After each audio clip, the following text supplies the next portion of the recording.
Hi everyone, so today I'm going to be talking about how teaching compares to accounting.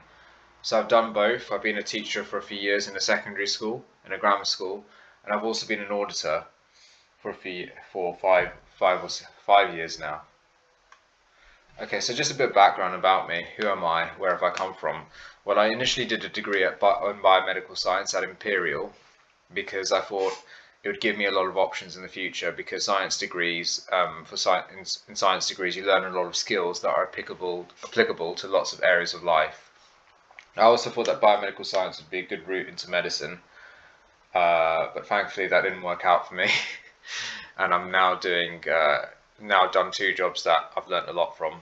So life's taken a bit of a different journey to the one I expected. In school, you do these questionnaires, and those questionnaires help you to find out what job you're going to get.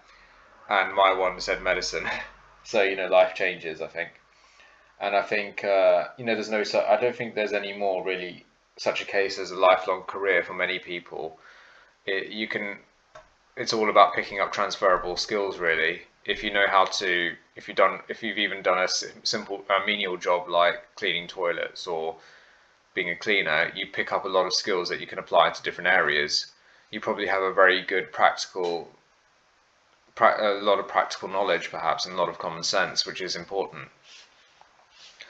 Obviously, for a new job, you need to learn the technical knowledge, but you have at least some skills, and those skills you can talk about at an interview stage. So I finished my degree, and I had applied to lots of jobs like accounting. I went for medicine. I went for Teach First, but I didn't get into any of them. But thankfully, I found a place on the School Direct program in my local area, and that School Direct program, after qualifying through School Direct, I then went on to teach at a grammar school in the UK for 3 years. Okay, so life turned out pretty well.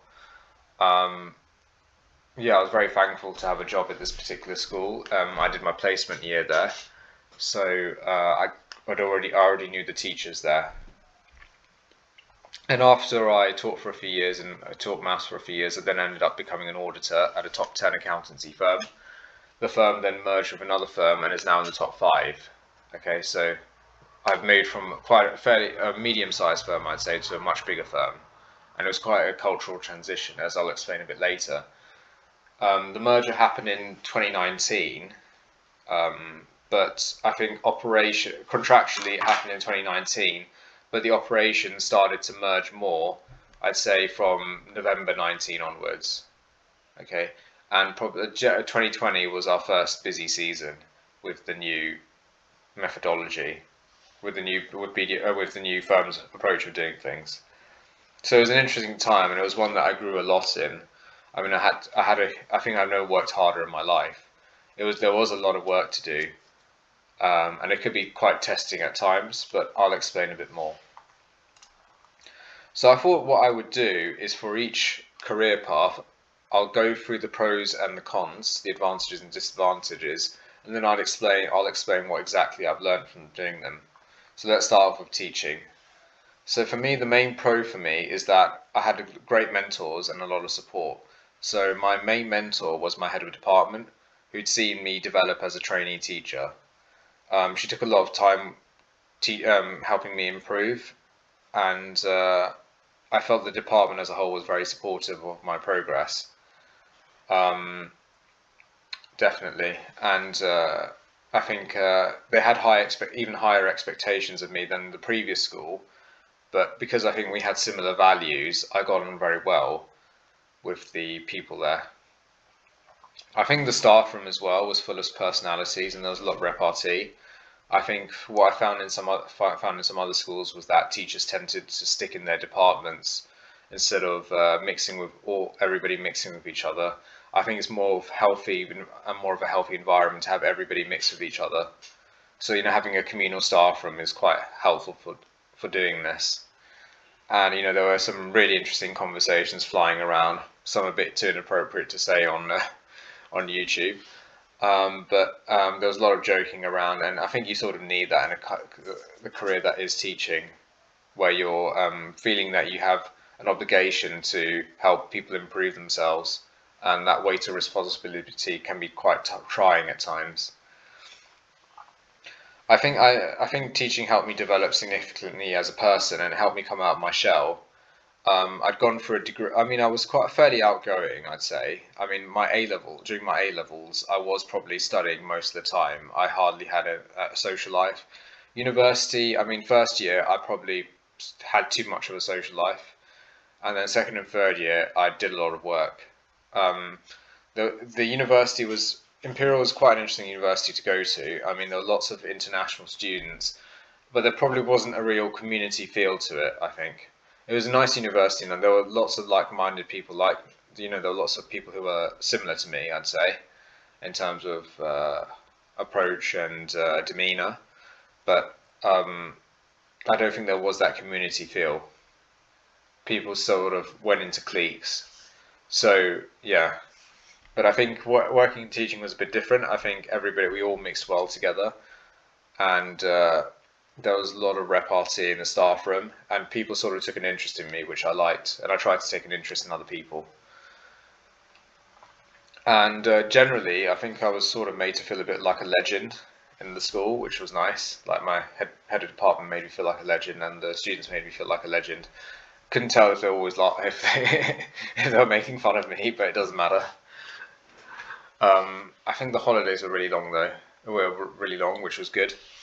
And you sort of need that in a career like teaching because each day can be very physically demanding and mentally demanding because you're sort of you're performing at the end of the day.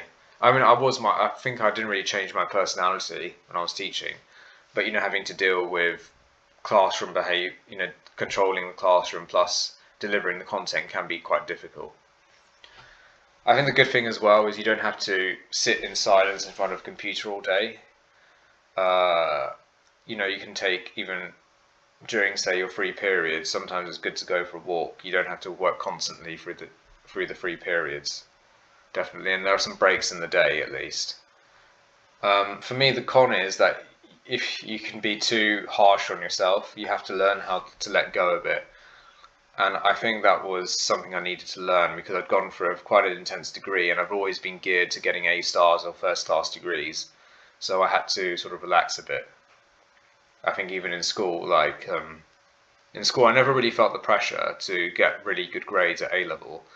But, the teachers would say, come on, you need to get those A stars. And maybe that need to get those high grades did impact me initially because I was always very harsh on myself and I need to let go a bit. I think another thing is classroom control. I think that was the difficult challenge for me because I'm not used to telling people what to do. I wasn't used to telling people what to do. I'm not a very assertive. I'm now quite pretty assertive, but before I wasn't. So it was a bit of a learning curve. I think you have to work on your own most of the time. I mean, when I say you're on your own with a group of students most of the time. There's minimal collaboration, I think. There's minimal collaboration, and from an intellectual perspective, if you're fairly good at your subject, you can feel like you're in a comfort zone a bit. Especially if you're teaching lower year groups, where it's more about controlling the class and helping them, as opposed to learning new material yourself. Sometimes each year can feel a bit repetitive. There are always ups and I think there are seasonal trends in teaching. I think the first term is the best term. I think first term is always the best term. I think there's a lot of purpose, a sense of purpose. People are feeling energized. They want to start the year well. So I think there are seasonal trends, and it can feel a bit repetitive sometimes. I think it can be quite tiring, but I mean that's not necessarily a bad thing. Sometimes it's good to be tired, and tiring means that you've challenged yourself, which is good for your personal development.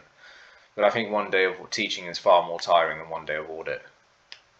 Although in audit you probably work longer hours and you're sitting at a computer all the time. So yeah, I think the career progression is much slower in teaching. And it's difficult to see in the future to identify what you exactly want to do in the future. So I think, I made the right decision to move into a different firm. I realized quite early on that I didn't want to do it as a lifetime career, and uh, I wanted to earn more money as well. I was quite ruthless. So what did I learn and how did I develop? Well, I think got more confidence in myself as a person, and I had more to talk about in interview situations. Because I think to do well in interviews, I think you should have some prior work experience if possible, because you can say a lot then. Whereas when I applied for jobs and in university, I didn't have any real work experience. I mean, I did take part in societies like drama, but I didn't have any real work experience, so I didn't have much to say. So I think it's a bit more when you have experience, there's a lot to say, and you can pass interviews more easily. Like I'll give you an example. Like in university, I rarely got past the first stage of interviews for accountancy firms. But the second time, when I was a teacher, I was getting through to the final partner interviews. Okay, so there's a big difference. I think you become better at managing people. So you learn, firstly, I think the main thing I learned is that you should communicate your expectations of the students. Like, how do you expect them to present their work? Do they need a title, date, etc.? How should they behave? I think you should communicate those expectations as early as possible, and that's the same with my audit career. Like, when I'm working with more junior members of staff nowadays, I try and show them how something is done and try and communicate how the work should be done, and that avoids any issues later on. I think another thing is to have empathy. That can be quite tricky because I'd done maths quite a long time ago, so maybe I didn't always relate to what the students were going through, and I felt a bit distant from the subject itself because I was just teaching it. I wasn't actually doing it myself. So I think try and have empathy for whoever you're dealing with, like appreciating that sometimes things are very easy and appreciating that sometimes things are very difficult. So having a balance. I think I also realized that a key part of teaching is to help people know they can achieve things, they can do things, basically, giving them confidence. And I think when I first started, especially when I started at the grammar school, I probably made the work too hard sometimes.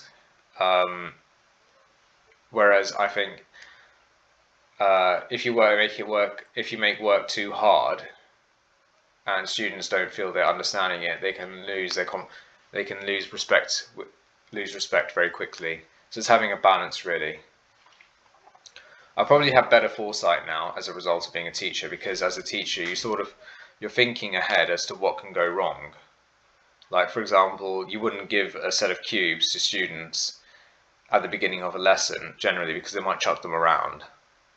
You're sort of expecting bad things to happen, like students to hide in cupboards or these kinds of things. It was good when one of them came out the closet. That's true. And I think that applies to my audit career as well. Like I always try to think ahead as to what I require, and I try and communicate if I think a job is possible within 2 weeks or if it's not. Like I try and communicate ahead of my bookings, and I consider what information I might need in advance, and what sort of issues can come up with a client. So I try not to repeat the mistakes or repeat the inefficiencies that were made last year. And I think that's a good mindset to have, really, is to think ahead and try and be proactive. I think it improved my organizational skills, definitely. I learned a lot from, I think, I was fairly organized as a student, like I really worked very hard. But I think as a student, you don't have that too many demands on your time. You mainly have your degree. I mean, I probably just had my degree, really. That's it. I hardly had any hobbies at that stage. But as a teacher, you have about 9 or 10 classes to get used to and to make sure that you're covering all the content with. So that's how I had to improve my communication or organizational skills. So I also learned as well what I liked. I don't think I liked teaching as a career, if I'm honest.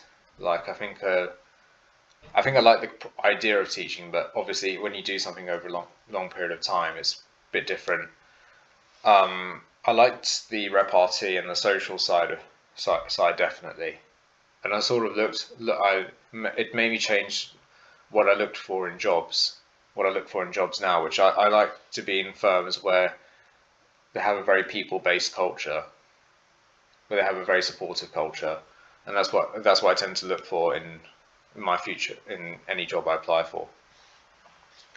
I think body language is very important as well. Like that's one thing I learned is economy of movement and economy of speech. So you need to always look at what your body language is in certain situations, and you can improve it using pull-ups, press-ups, and exercises. So I've started doing that through my martial arts training. I've been doing that for a few years, and I think that's really helped. I think having a hobby is really helpful if you're in a career like teaching, because you feel like a student again, and there's that sense of you feel like you're learning something new, and at the same time, it's helping you stop focusing on your own performance in teaching. It gives you something else to focus on. I think the other thing is to try and be a bit selfish. So I mean, try and do one task at a time. I found that lots of students would ask me at the same time, so I try and set up an order system. Like say, you first, you second. Why don't you two talk to each other and see if you can resolve the issue together? So I think the other thing I learned was that we try and help students, coach students, say, to get through exams and whatnot. We try maybe spoon feed them a bit too much. We should give them the skills to become independent. Like we should teach them how to revise, or sometimes say, have a go at it. Just struggle a bit yourself, and then I'll come around to help you. So it's having a balance, really. You don't want to. Obviously, you have to give support sometimes, but sometimes it's good to get them to think for themselves. Okay, so we have to encourage people to become independent as well, and that's one of the reservations I had about tuition. Is that I think students can learn how to do well in exams themselves. They have all the materials, and it can be worthwhile if you learn how to learn yourself. Definitely. So we've gone through teaching, we've gone through what I thought about it. So overall, it was a good career for me. It was a good path for me. I just don't think I could have done it as a as a long-term career, really. There was limited career progression, and I felt I could earn more money doing other things. So let's go through audit now. So just to remind you, I worked in a top 10 firm first, and that merged with a top 5 firm close to COVID. So I'm going to be talking about both experiences in this video. So the good thing about audit is that there's a variety in the work you do. Well, initially, when you start, you probably spend a lot of time adding the figures together and subtracting them in the financial statements. But if you get involved in audits, especially in mid-tier firms, you won't just be working on one financial statement area like expenses. You might be working on other areas as well. Okay, so it depends on the types of audits you're on. I think another pro is that you get to meet so many people. So you meet lots of people at clients, you meet lots of people in audit itself, because you're often with different teams of people. I think that's also a difficulty, because you generally build transient relationships with the people you work with, because you might work with them for 2 weeks, and then the other 2 weeks you're with somebody different, so you don't keep in touch with those people. I think the data analysis side of things can be really fun, like getting to understand why is revenue increased by a certain percentage, and getting to know the intricacies of a given client. I think it can be quite challenging on your mind as well, because you're thinking, is the accounting treatment for this correct? So there is some initiative that you need to do. Or am I testing this balance or transaction in the best way possible? Is there better evidence that I can get?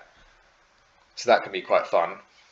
I think you also gain a lot of responsibility very quickly. So within my second year, I think within 2 years, even before the 2 years had been up, I was doing audits on my own. Doing audits on my own as a semi-senior. So I would be doing all the execution and completion of the audits, and the only people above me would be the manager, who'd be reviewing the file, and the partner, who'd also be reviewing the file. Okay, so I had to clear the review points as well. So that gave me a lot of responsibility very quickly.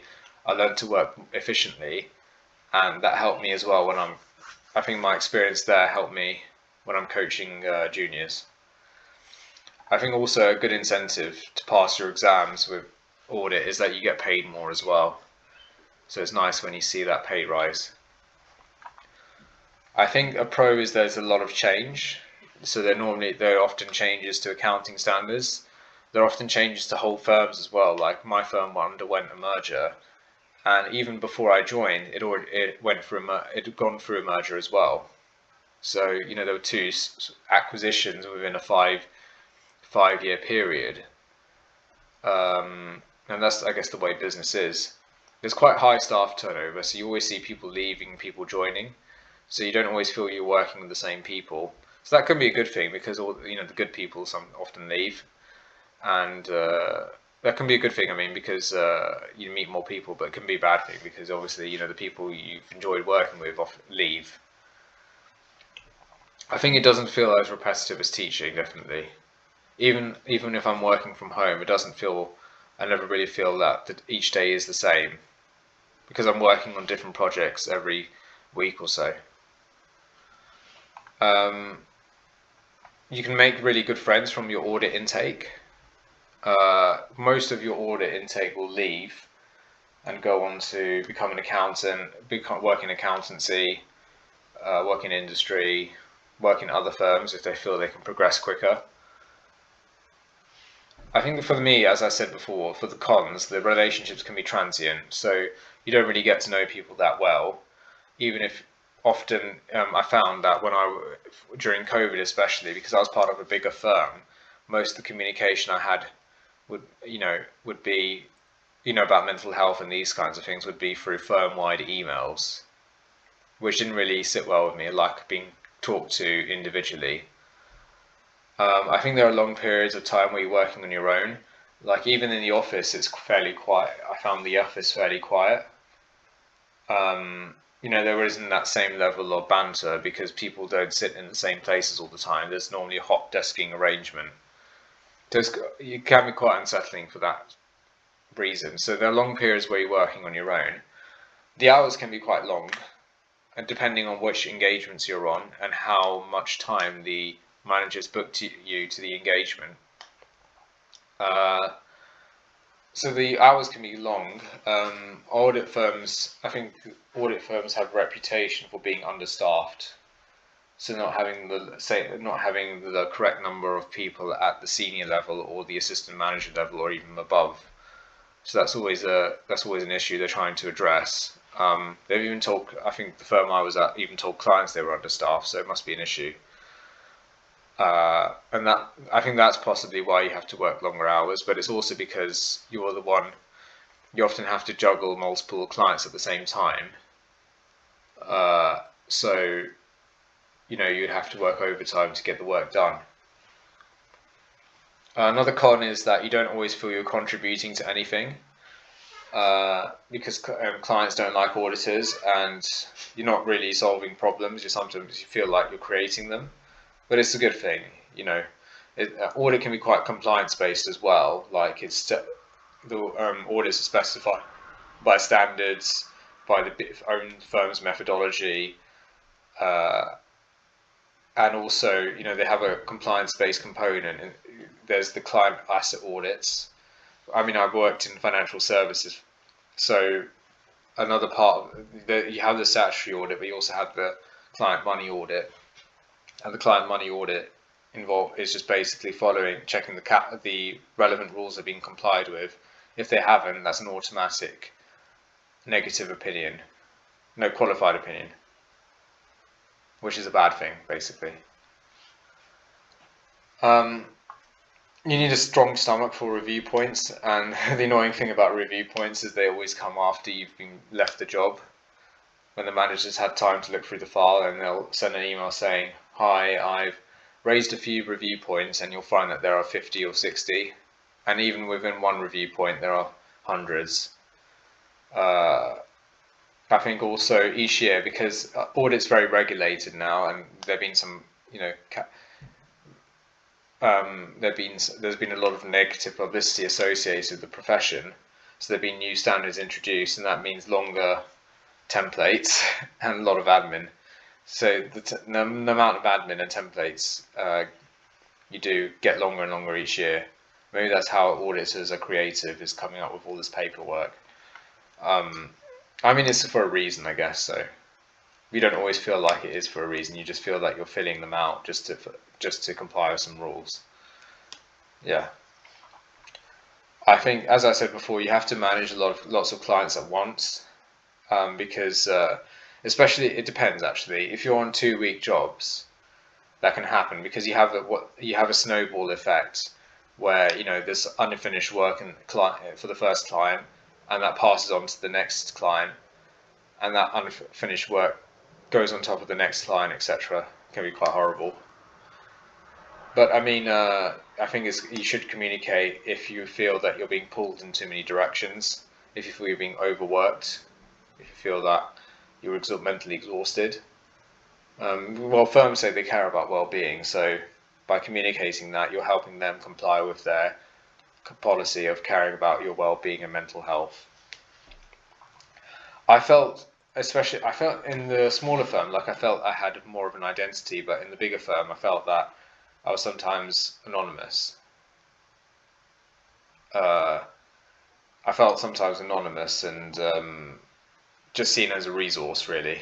Like, I don't think anybody really knew how much work I'd put in or the level of work I'd put in. And I felt sometimes that managers had unrealistic expectations. They hadn't thought through exactly how much resource was needed to complete a given job or meet internal deadlines.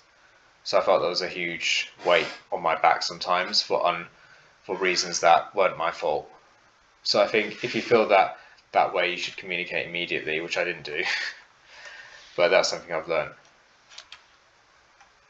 So what did I learn and how did I develop? Well, I think I learned that you have to state your case. So try and think through things critically yourself. And, in every case, think, have I got enough evidence to meet the audit assertions or perform my procedures? It always comes to, do you think the deadlines set are realistic? I think so. Always state your case and never see yourself as insubordinate. See everybody else as a partner. Like, even clients, you should see them as a partner. They're giving you something and you're giving them something. Don't see them as the master and you're the slave. I think I developed a lot of analytical skills and I learned to work with Excel. So you have to work out. Sometimes a client doesn't always give you a full explanation. Sometimes you have to do your own independent thinking and try and solve the puzzle. You sort of notice patterns in data as well in general. Like you pick up what invoice numbers are normal and these kinds of things. What journal entries are normal for a specific kind of business. So I think for me, I love trying to find out the story behind the figures. I like dealing with the figures. I don't so much like writing huge paragraphs about the risks faced by the business that can be quite interesting, but I don't like that as much, or filling out the system notes template. Definitely not. I think that is important though, but I just find it's very inefficient because the client doesn't give you everything you need. I think you need to learn how to deal with difficult clients. Like, some clients don't give you information on time. Some can push back if they feel your queries are unreasonable. I think it's just important to stick to the facts, really. Stick to the facts of the situation, refer to the accounting standards where relevant, and eventually people will back down. I also found that, if you want stuff sometime and you want something immediately, it's good to call people. If you email them, it doesn't seem as urgent, but if you call them, they say, okay, I'll give that to you right away, and then you see it in your inbox. I think I also learned as well, again, it reiterated my point that hobbies are a really great way to relieve stress. Like, try and find a hobby where you're expressing yourself or expressing your body. Like martial arts, for example, is what I do. And that helps me get out the frustration from a week of audit or a week sitting in front of my computer, keeping my thoughts to myself. I think don't undersell yourself as well. don't undersell yourself. There's a huge market for labour in audit and accountancy in general. So have a look at what's out there. You need to take a break. I think take a career break as well, if you feel that's helpful. If you feel burnt out, like I took a career break. I've been taking a career break since January, and it's been great. I've gone travelling a bit. I've done a bit of sport. These kinds of things. I haven't burnt myself out during a busy season. So sometimes it's good to have a break. I mean, I did feel a moment of uncertainty because I hadn't secured a job. I didn't know what I wanted to do in my next phase. But now I found a good offer and I've accepted it. You'll hear about that soon enough. But I don't want to put too much on YouTube about that. I think as we learnt as well is that mid-tier firms can have better work environments than big four firms. So in mid-tier firms, I think there's more of a supportive culture. You're seen more as an individual, and there may be one or two people who are invested in training everybody. Like in the original firm that I was at, there was a lady who was in charge of all the training, and she made sure that we could go to college when we needed to. We had enough time to study. And also she explained the expectations from a career in audit as well, which was helpful. It helped to improve our general business knowledge. So I think that's the end of the show, but what I wanted to point out is that I think both careers are different. And either career is fine. It's whatever works for you. Like for me, I've learned a lot from doing both. I think I'll probably have a different persona as an auditor than I do as a teacher. Like I feel people see me as quite a quiet person in audit. Like people saw me as quite shy in audit when I'm not. I'm just quite quiet and I like to listen to people instead of talk sometimes. I just wanted to get an idea of what the norms are, what the norms were in a professional environment first before I said anything that incriminated me. So yeah, I think both of them were good. I think hard to rate which one is better. I did feel I had enough of audit when I quit, but I think I found another position, but in a completely different type of firm. So I think it's going to be a much more collaborative experience, and I think it has quite fairly low staff turnover as well. So it'll be a more settled environment and maybe more reasonable at working hours. So I just pray that I'll enjoy it and that I enjoy getting up every day and going to work. But yeah, hope you're good, and it'll be interesting to see how your careers develop. And as always, just leave any feedback at the end of the video. Thanks everybody, and look forward to hearing from you. Cheers, bye.